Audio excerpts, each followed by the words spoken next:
MC Oluomo àti Sego, President National Union and Chairman National Union. Mustapha Sego àti MC Oluomo. Seyi o, mo fẹ́ pe attention ẹ̀ sí o. Àwọn national wọ́n jà nígbà tí Popsi ẹ̀ tó wà ní Èkó nígbà yẹn lọ́lọ́run bí I be something maybe 10-15 years ago.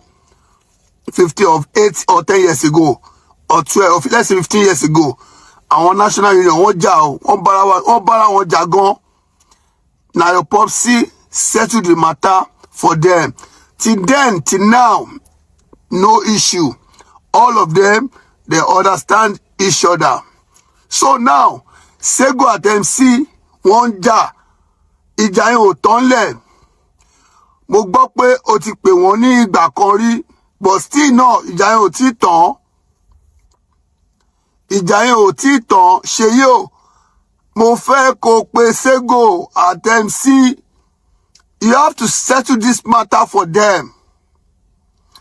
Gbéṣẹ́ lé wọn lọ́wọ́, jẹ́ kí wọ́n wọnú ara wọn débi pé wọn ò ní ṣe ọ̀tá ara wọn. Let them keep president àti chairman National Union.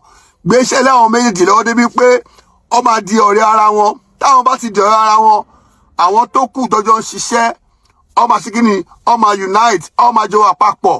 Kò ní síjà. Nǹkan tí mo ṣe sọ bẹ́ẹ̀ ni wípé tèmi yé mi o.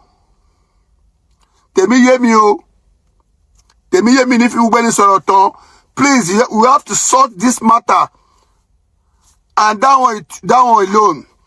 The second one, Seyi, Chairman local government, Oshodi, at MC, àwọn náà ní issue.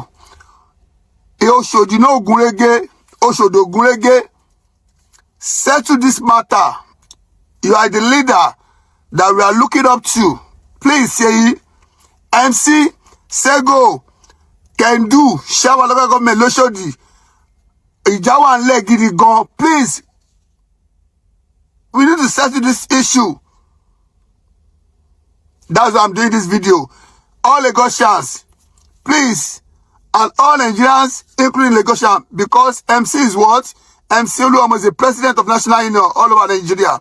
So I'm calling all Nigerians and Lagos State, please, about settle matter. Seyi o, ìwọ lè settle ẹ o.